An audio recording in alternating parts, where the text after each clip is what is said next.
G'day there guys, it's your Aussie Hubby Markee, back at it again with another episode of r/Am I the A-hole? Now with that said, I want you to sit back, relax, chuck a prawn on the barbie, and get ready to tell me who you think the A-hole is in all of these stories.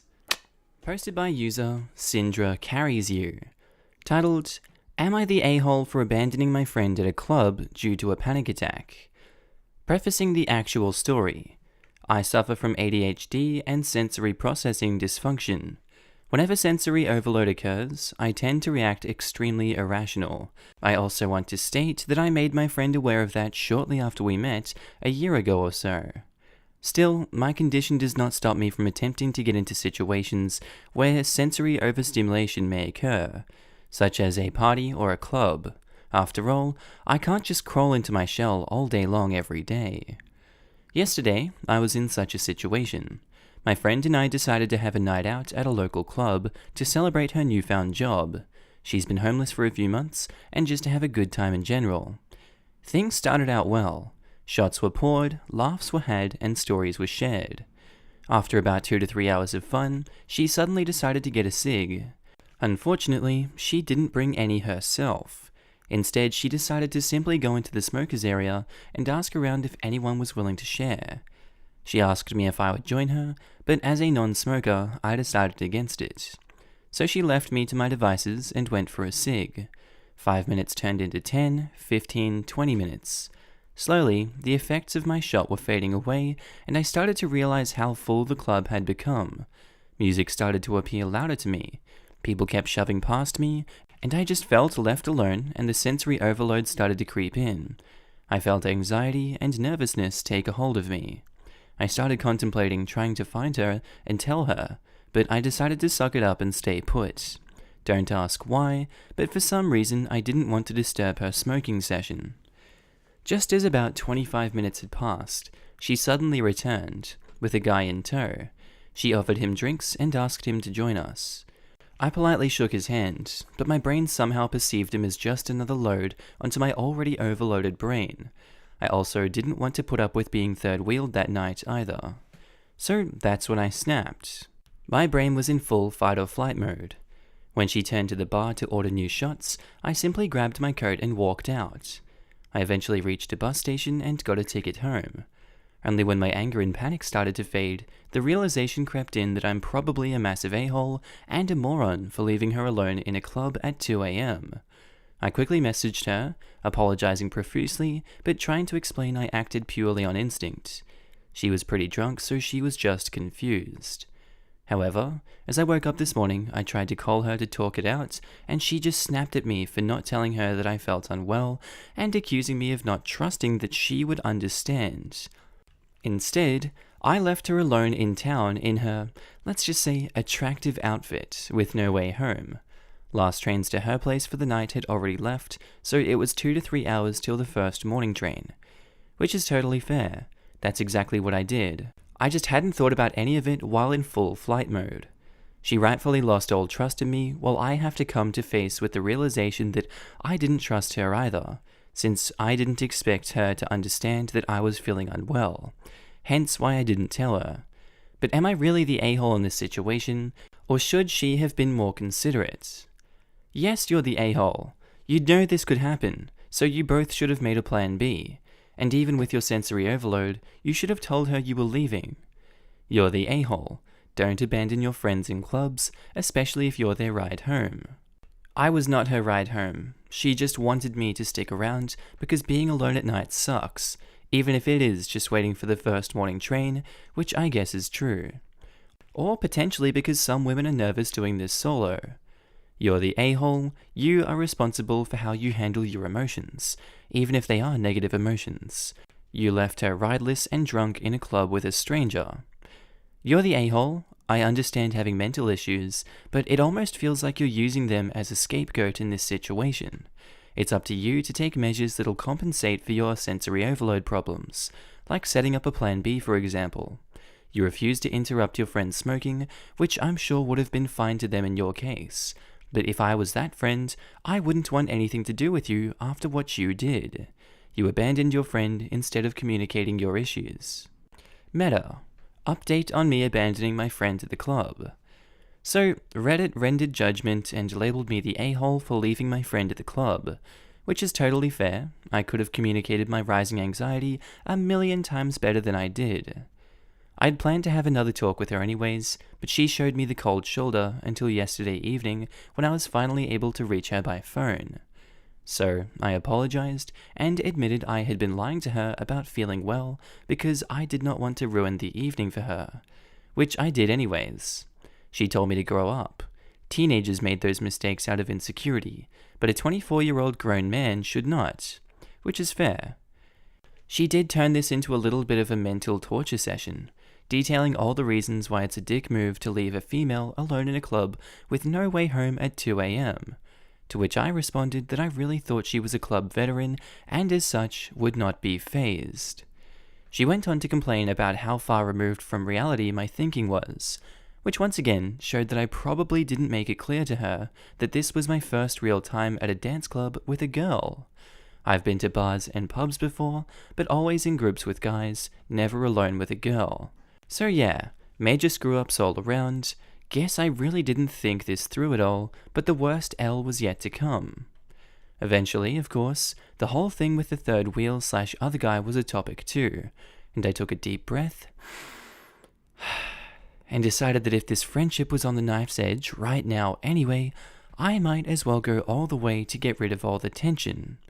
So I told her that jealousy also played a part in my actions, that her behavior had not only attracted other guys, but me as well, and that I thought I had been replaced once she had pulled another guy.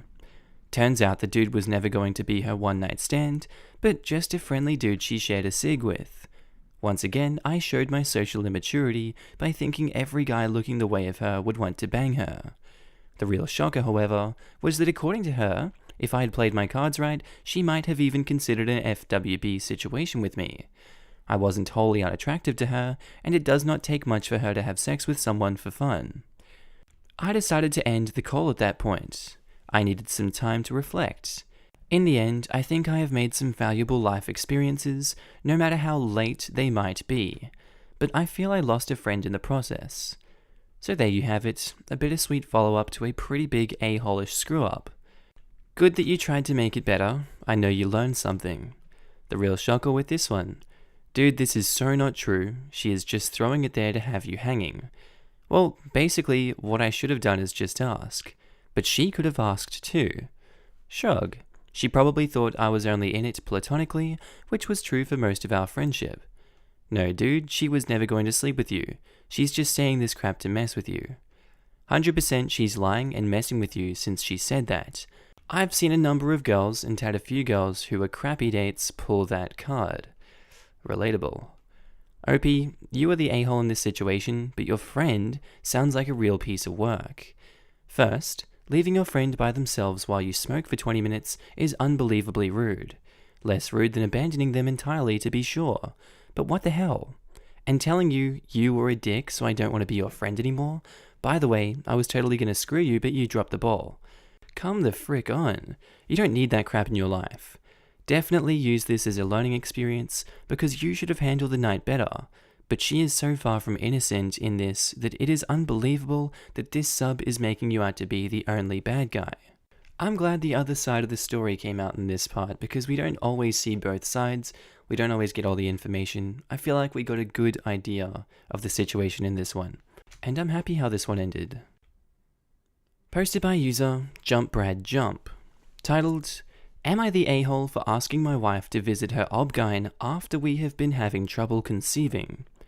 As the totals suggest, I, 28 male, and my wife, 27 female, have been trying for a child for about 6 months.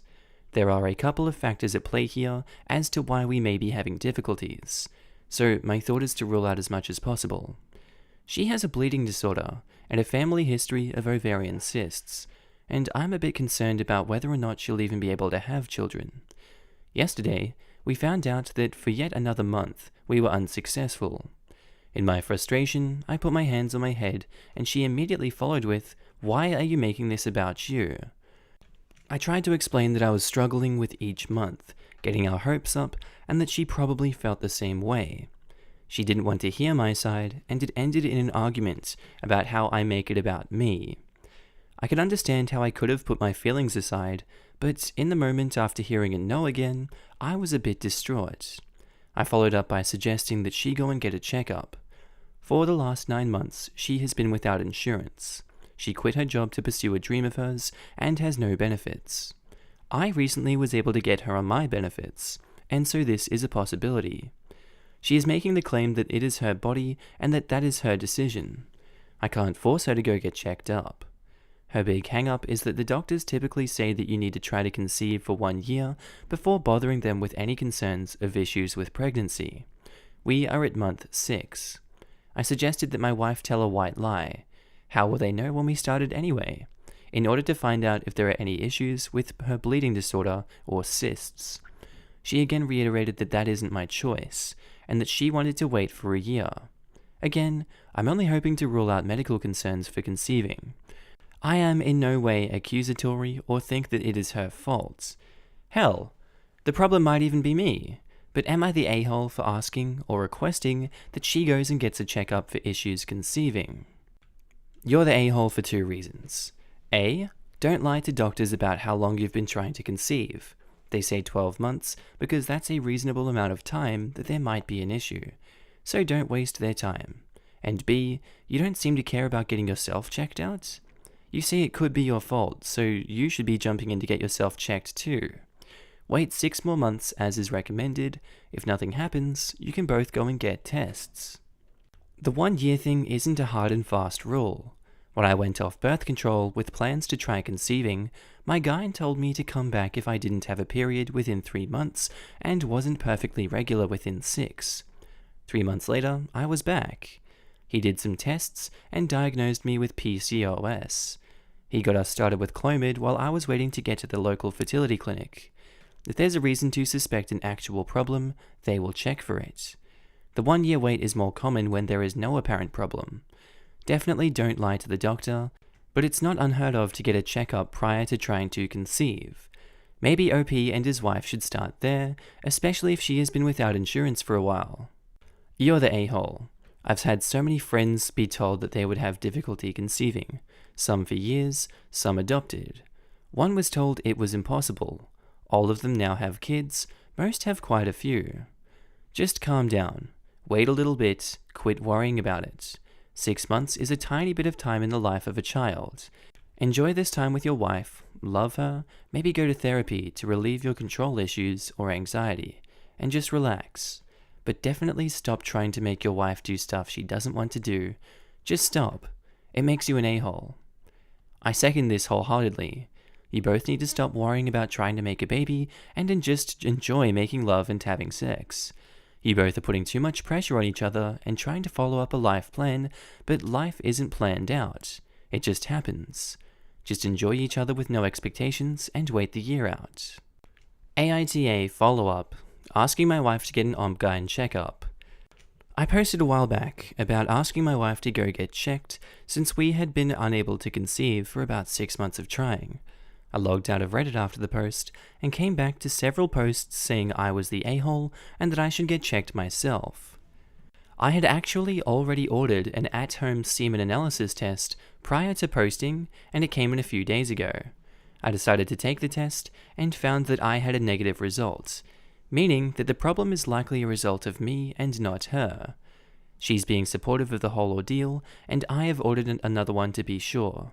I will take it in a few days. I suppose I was the a-hole all along. Wanted to provide a follow-up for those who said that I should get checked because I had already planned to. Nevertheless, it is my weight to bear now about seeking treatment and options. Posted by user Throwaway179, titled, Am I the a-hole for giving away my son's cat? So my son, 15, has had a cat, Spacey, for 7 years. He loves Spacey. He sleeps on my son's bed, and my son takes care of him quite well. I recently started to date someone who is allergic to cats. It's not a sniffle allergy, but a pretty severe one, not deadly though. My partner and I have started to get more serious. We've been seeing each other for a few months now, and I can't have him over often because of his allergy. So I decided to rehome Spacey. My son is very upset about this and yelled at me. saying I was selfish and throwing Spacey away for some man I haven't known for very long. Since my husband's death, I haven't really met anyone that I've clicked with. I didn't know what else to do. Am I the a-hole? Edit, I was on the fence about whether or not I was the a-hole or not. I didn't want to upset my son, but please understand, I have had no companionship for many years since my husband's death, and as such, I reacted quickly when there was a chance I could lose this man too. I'll speak to my son about getting Spacey back home. I hope I do not lose my partner, but it is better than losing my son. Your responses have confirmed what I'm thinking. Thank you for your judgments. Yes, obviously you're the a-hole.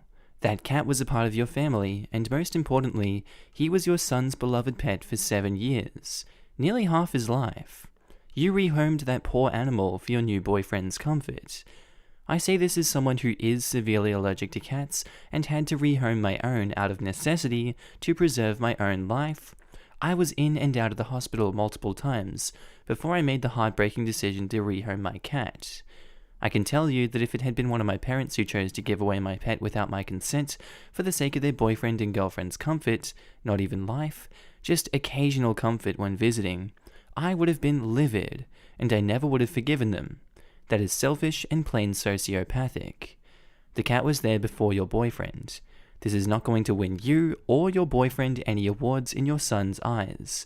Be grateful if he doesn't resent that man and you for the rest of his life. For that betrayal and cruelty. Disgusting. You're the a-hole. We need a new tag. SPA for super a-hole.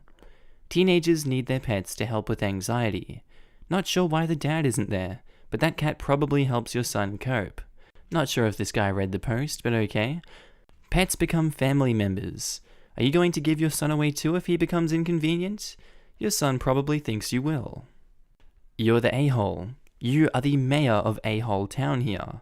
Not only did you give away a cat, you stole it from your son and destroyed any chance of your son having any semblance of a good relationship with this dude that you only recently started dating. Update. Am I the a-hole for giving my son's cat away? I spoke to my son and we're getting Spacey back tomorrow.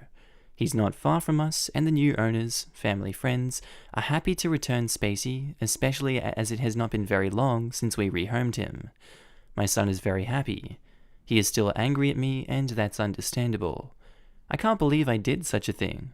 It's not an excuse, but I was caught up in feeling something again after so long, and when my partner told me I had to rehome Spacey, I just listened.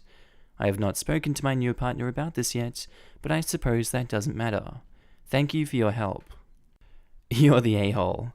As much as I'd like to forgive you for getting the cat back, I doubt your son ever will. Please seriously reconsider your priorities. Not the a-hole now that you've reversed this situation.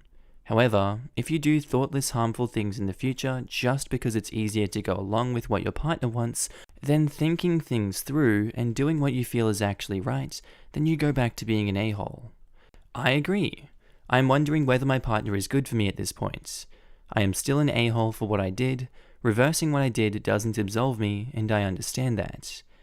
For what it's worth, this can be a learning experience. Feeling like you have someone who loves you and you love back is a powerful thing. It often leads people to make bad decisions. Giving up things they love is one of the most common such things, as is making major choices without considering the consequences. It's also easy to give up people you love. Usually that means losing touch with friends, but it can also mean forgetting that your son is your number one priority and your only family now. This happened to you. To your credit, you listened in the last post and are trying to make things right. But what you should remember is the feeling that led you to make such a decision. Remember that in your next relationship. As for the partner, details are everything. If he knew it's the son's childhood pet, and he still said, lose the cat or lose me, then he's the a-hole. Because let me tell you something about relationships. In a healthy relationship, you and your partner are a team, working together as partners to solve any problem you may encounter, including internal problems.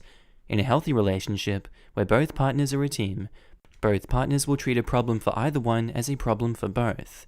That means it's not me versus you, it's us together versus the problem. For example, I'm allergic to the cat. Get rid of the cat or I'm gone. is a one-sided me versus you statement. It totally ignores the fact that you and/or your son love the cat, and that the cat is a member of your family. You should respond to that about the same as you would respond to, I don't like the boy, get rid of the boy, or I'm gone. Tell him that the cat/boy is a member of your family, and you will not abandon them. And if they are making you choose between them and your family, well, you'll miss them, but that's not a choice. The right way to deal with this is, the cat makes me allergic, how can we work together to make this relationship work? You don't want the dude to be allergic, he doesn't want to be allergic, and you both want to spend time together. So you start small. Maybe he takes Benadryl, or maybe he gets this allergy shot, or maybe you hang out at his place instead of yours. The important thing is you work together. I hope this helps you, OP. I also hope you can repair the relationship with your son. If someone ever tried to give away a pet of mine without permission, I don't think I would ever trust them again. The type of person who deserves my trust is not capable of doing something so cruel and selfish.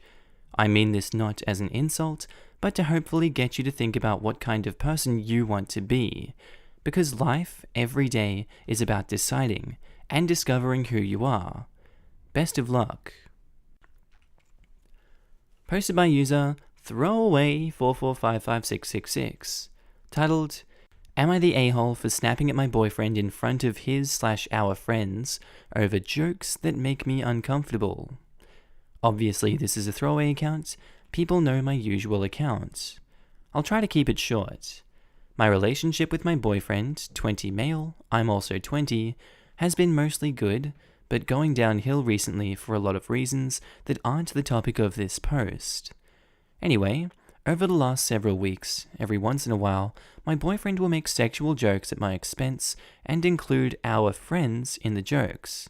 I say our because I am the only girl in this friend group, and all of the other guys seem to prefer my boyfriend. The jokes have been anything between implying I took part in a sexual act, which may or may not have been true depending on what they joke about, to making a joke explicitly about me, saying something like, OP must do X or act like Y in bed, ha ha ha.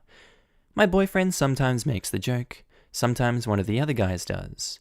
Either way, he seems to think that they're funny. I do not, and have either explicitly told him so, calmly and only to him, or just tried to ignore it and avoid it through body language, etc. The jokes make me extremely uncomfortable. Nothing has worked, obviously, since the jokes still happen occasionally. Today it happened again, and something in me just snapped and I couldn't control the words before they came out. We were all at a dinner at a busy dining hall at our university, and another joke was made. All the guys thought it was funny again. Suddenly, I snapped at my boyfriend, but definitely not shouting, more like a very angry loud whisper. Nobody else in the dining hall seemed to notice. I basically said, "Stop it, that's not funny!" Everyone at the table suddenly looked awkward, even though I only addressed my boyfriend. My boyfriend looked flabbergasted for a moment, before he looked angrily and said, kind of paraphrasing here, "You do not speak like that to me in front of my friends. That is incredibly embarrassing and rude." I attempted to apologize. I said, "Sorry for saying it like that," but he didn't seem to accept my attempt to apologize, so I dropped it. I think I only tried to apologize to keep him from being too mad at me. It would have felt wrong to apologize for trying to stand up for myself. Does that make sense? Later this evening, my boyfriend said what I did is considered emotional abuse and that I have issues. What? Oh my god, none of my friends have said anything about the incident. We are probably breaking up soon, but I want to know if I deserve my boyfriend's frustration. Am I the a-hole for snapping at my boyfriend in front of his/our friends? Is what I did abuse? Not the a-hole. You tried to tell him calmly and he ignored you. It's not ideal to lose your temper, but you're only human. Your boyfriend is full of malarkey. He's full of crap. Lol, I wrote crap when I wrote the comment first, but I changed it to malarkey because I thought it was more polite. Him saying that is emotional abuse. He's gaslighting you, OP. He's embarrassing you in front of his friends. He's making fun of you in public. You told him to stop and he responded by saying it's not okay for you to embarrass him in front of his friends. What the frick? Maybe you could say that you should have waited until later and confronted him in private, but only to avoid conflict. It's not okay for a guy to continually make fun of his girlfriend in public about sexual things. That's sexual harassment, OP. And you have every right to tell someone to stop if they're making you uncomfortable. DTMFA. Edit, reading comprehension. She told him to stop in private. Double DTMFA. What a dick. I don't know what that means, but you guys can tell me if you'd like. So your boyfriend constantly insults you and gives away information about your sexuality as jokes, and lets others insult you too under the same guise. You say stop, which you have every right, and was angry, which is valid, and because he doesn't want to, he is upset his a-holery has finally been called out. Then he tries to flip the switch to save face so he can continue to do it. Yeah, not the a-hole, and please speed up that breakup. And am I the a-hole for snapping at my boyfriend in front of his friends? Update. Also, am I the a-hole for the new developments? Hi everyone. A few people asked for an update, and I found the time and energy to write one. So I thought I would make one, but this is pretty long. My original post can be found here. I posted that on November 30, I believe. It's now December 3rd, and even though it's only been a few days, a lot has happened. So much stuff I never expected that I can't believe it's happened. It's really been a whirlwind since I made my post. Some people wanted an update, so I wrote down some of the stuff that happened so I could remember it all. To keep this post relevant to the sub, I'm still asking for feedback about if I'm the a-hole for anything, etc. A TLDR is at the bottom. Am I the a-hole? First off, I went to break up with him on the morning of December 1st, though it quickly turned into a mutual breakup as my now ex didn't seem upset about breaking up. It was surprising actually. It was very civil. He even said something like, "We had rough times, but in the future I will look back at us with fond memories." This surprised me a little, but I just wanted to leave, so I essentially just said same and left. Only a few minutes after leaving, I felt a huge weight had been lifted off my chest. Anyway, later that day on December 1st, I was just doing some stuff to relax, like watching funny YouTube videos. I had tweeted something like, "I just laughed the hardest I have in a long while, and it felt really good," and thought nothing of it. It's like me to tweet random pointless things, so this wasn't out of character for me. A couple hours later, I get a lot of angry texts from my ex. I didn't block his number because the breakup seemed civil, and I just forgot about it. He was attacking me for my tweets, called me a machine with no emotions, like a robot, and said other things like, "Just get out of my life, you absolutely mean person." He said I never actually cared about him. There were some cuss words in there and a lot of caps lock. I kind of just freaked out, tried to de-escalate the situation, etc. But my ex was having none of it and eventually stopped replying. I did too and tried to ignore it all. By this point, our friends knew about the breakup. So yesterday on December 2nd, I woke up feeling bad and angry about the situation. So I messaged all my friends that I wanted to talk about some things with them. I didn't say it, but I wanted to talk about the jokes and one thing. In the couple of months before the breakup, I noticed that my friends kept ditching plans with me to do them with my boyfriend. For example, twice I asked everyone if they wanted to see a new movie together. They said yes, and we set a tentative date. However, both times I would message them about the movie, and they revealed they had already gone to see it with my then boyfriend. This happened twice, even though the second time I offered to buy all the tickets. Nothing like this happened when one of the guys would make plans. They agreed to talk. It went well at first, but my ex didn't show because, as I later found out, he was too scared of me to come. Anyway, the talk went well, and I thought most of the issues were resolved. At the end of the talk, my boyfriend texted one of the guys and said he was too scared to come because I emotionally abused him. To my knowledge, this was the first time the guys heard this because they didn't know what my ex was talking about. We left the discussion, and one of the guys went over to talk to my ex. Soon after, I got a message from this guy. He said he wanted me and my ex to talk things out. I was skeptical and didn't want to, but he kept pressuring me to do it, so I gave in. This guy told me to basically let my ex walk all over me by not arguing with my ex, because my ex was feeling too sensitive and upset for confrontation. So why would he want to talk? But whatever. I just did it so everyone would get off my back and to try to get some closure. So yesterday night, I talked to my ex from like 11 PM to 1 AM. A lot of stuff was said and I don't remember it all, but a few things stood out to me. First, my ex defined me emotionally abusing him as a couple of things. 1. The incident at dinner, overall emotional compatibility, life goals that were already interfering with each other, ?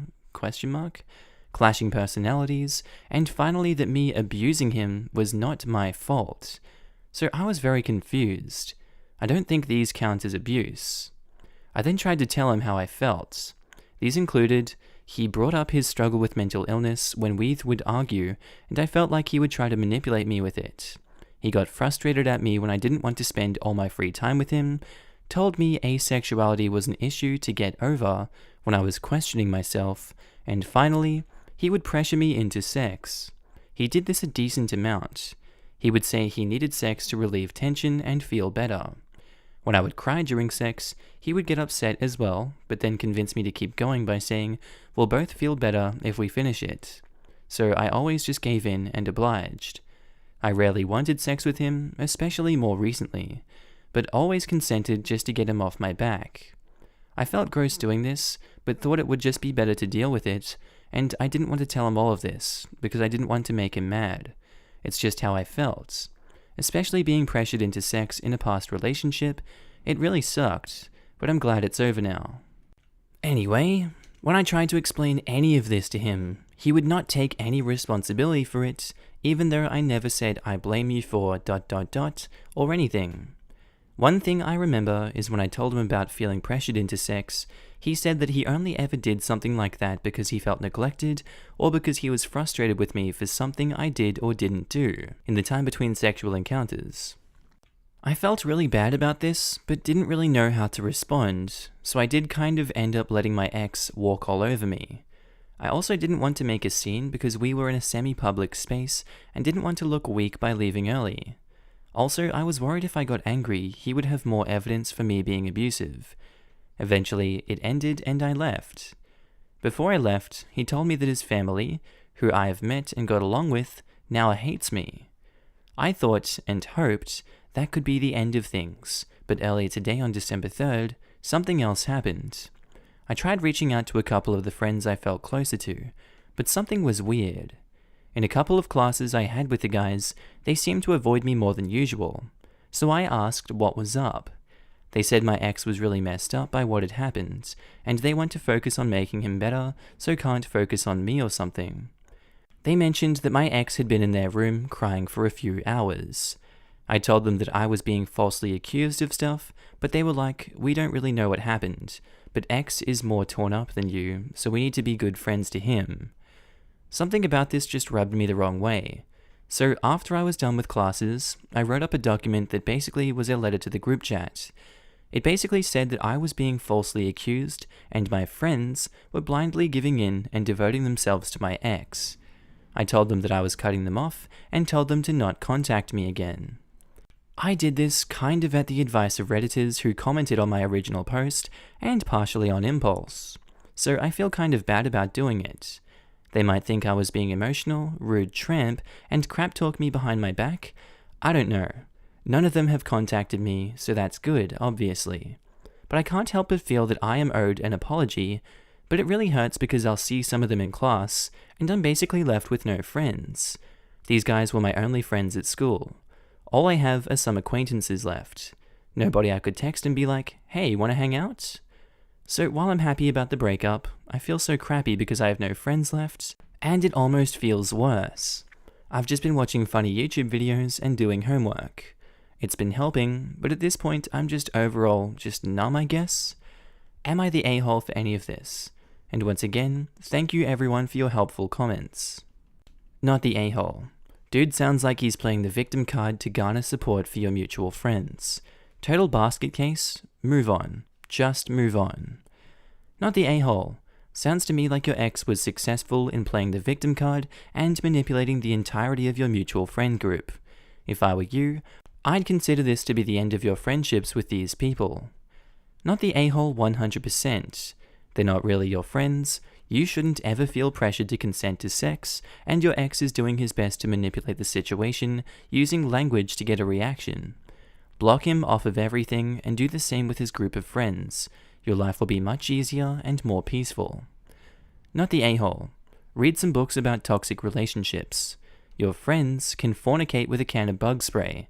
Screw off. You're using relationship mending techniques that are meant for overall healthy relationships, not relationships with toxic people. None of what you described of your behavior was abusive. You were not having different goals to him. I'm sorry you're lonely at the moment, but there is nothing in here other than your friends being toxic a-holes. And I think that's where I'm going to leave it today, guys. Anyway, guys, I don't really have much else to say that hasn't been said already. I do feel like it was a very toxic situation, and you have to get out of that situation there. It's not healthy for your mind. I guess that's all I have to say. I'm going to pass you to outro Markee now. Alright guys, that's all for today's episode. I hope you enjoyed it. If you did, be sure to tell me what you thought about it down in the comments down below. If you're new to the channel also, don't forget to subscribe. It would really help out with my channel growth. And also, a huge shout out to my channel patrons and members. I just love you guys and thank you for supporting me on this journey. If you guys are new to the channel and you'd like to support me, links are down below for the Patreon, or you can click the join button next to subscribe if you'd like to become a channel member. Alright guys, that's all for today's episode. I hope you enjoyed it. I hope you have a good day, night, sleep, whatever you're up to, and I'll see you in the next episode. Bye.